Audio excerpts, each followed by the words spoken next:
3,000 years ago, Persian engineers cooled entire cities in the middle of a desert, where summer temperatures exceeded 104 degrees. No compressor, no refrigerant, no electricity. They buried clay pipes underground and let the earth do the work. The modern air conditioning industry made sure you never learned about it. By the end of this video, you will know exactly why. Every civilization found the same answer. Every ancient civilization that endured extreme heat independently arrived at the same conclusion. The earth stays cool. Push air through enough underground mass, and the ground becomes the air conditioner. The Persians proved it. The Egyptians proved it. The Romans proved it. Different continents, different centuries, identical physics. In ancient Persia, as early as the 7th century BCE, engineers constructed qanats, underground channels carved through bedrock, stretching for miles beneath the desert. Hot air entered vertical shafts and traveled along passages lined with cold underground water. By the time that air reached the building above, it was cool enough to make desert summers survivable. Paired with towering wind catchers called badgers, these systems created continuous airflow through stone homes without a single moving part. In the city of Yazd in central Iran, a 33-meter wind catcher still stands today. It catches the wind, drives it underground, and the earth strips away the heat.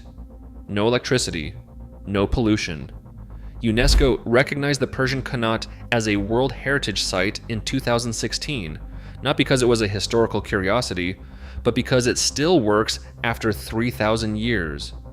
The Romans applied the same principle at massive scale. In Palermo, Sicily, a qanat network built during the Arab period cooled the entire city. The famous Sciacca Room in Palermo still uses water flowing through an underground channel combined with a wind tower to cool its interior today. Different empires, different tools, the same discovery. The ground below a certain depth holds a nearly constant temperature regardless of what happens on the surface. The physics that never changed. The modern version of this ancient system is called the Earth Tube. Some engineers call it the Canadian well. The physics have not changed since Persia. At roughly 6 feet below the surface, soil maintains a nearly constant temperature of 50 to 55 degrees Fahrenheit throughout the entire year. Summer heat waves do not reach it. Winter freezes do not touch it. The Earth at that depth is a thermal battery that never runs out. The concept is almost embarrassingly simple. You bury a long pipe underground and draw outdoor air through it. On a brutal summer day, outdoor air enters at 95 degrees Fahrenheit. As it travels through 100 to 200 feet of buried pipe, the surrounding soil absorbs the excess heat. By the time that air reaches the living space, it has dropped by 20 to 30 degrees. No compressor, no chemical refrigerant, one small fan consuming roughly 50 to 100 watts. In winter, the process reverses automatically. Freezing outdoor air enters the pipe and the stable ground temperature warms it on the way in. The same buried tube handles both seasons every year without anyone touching it. The numbers back it up. A 2025 study published in Scientific Reports documented yearly energy savings reaching 74% in Milan and over 60% in Palermo when earth tubes were integrated with air handling units. The Cambridge Public Library in the United States uses 42 buried earth tubes and achieves from 51 to 56% lower total energy use compared to a standard building. And these systems last from 50 to 100 years compared to a mechanical HVAC unit that ends up in a landfill after 15 to 25 years. The global HVAC market was valued at $174 billion in 2025. The average customer lifetime value for a single residential HVAC client is over $15,000. Compressors fail after 15 years. Refrigerant needs recharging. Service contracts renew every summer without you noticing. Now, picture an earth tube. One installation, one trench, one pipe.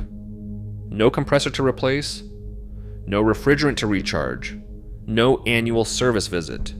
One fan that costs pennies per day to run, a lifespan measured in half centuries. One sale and then silence. Zero recurring revenue for anyone. No corporation operating inside a $174 billion industry had any reason to tell you this existed. And the regulatory system finished the job. Earth tubes are not explicitly banned, but they face something worse. They are completely unaddressed. The International Residential Code contains no provisions for earth-air heat exchangers, no testing protocol, and no installation standard. When a building inspector encounters something the code does not cover, the default answer is always no. Not because the system is dangerous, but because nobody wrote the rule saying it is allowed. Europe took a different path. When early installations in Austria, Denmark, and Germany revealed problems with condensation and mold from poor installation, the Europeans developed proper standards and taught builders how to do it correctly. Earth tubes have been common in European residential ventilation since the mid-1990s. The American response was to pretend the technology does not exist. The proof: they cannot argue with the earth. Ranger Center near Toronto uses 9 concrete earth tubes buried 3 meters underground. In winter, the system warms incoming air by as much as 20 degrees Celsius. In summer, it cools incoming air by 10 degrees Celsius. The system has been running continuously, and the building around it uses a fraction of the energy that a conventionally cooled structure of the same size would consume. This is not a prototype. It is not an experiment. It is a building that has been quietly proving the point for years, while the industry that profits from the alternative pretends it does not exist. The Persians solved this 3,000 years ago with a trench and the patience to let the earth do what it has always done. The temperature, 6 feet underground, is the same today as it was when they first carved their qanats through the desert. No marketing budget changed it. No building code moved it. No industry lobby touched it. The ground has not changed. While your air conditioning unit outside counts down the years until it needs replacing, the earth beneath your yard holds steady at 54 degrees. Same as last year. Same as the year the Persians built Yazd. Same as the year your grandchildren will stand on that ground and wonder why we ever did it any other way. You cannot put a meter on soil temperature. You cannot build a $174 billion industry around something the earth provides for free. The physics still work. They have always worked. And now you know why no one told you. If this is the kind of knowledge that matters to you, subscribe and share it with someone who needs to hear it. The next video is on your screen right now.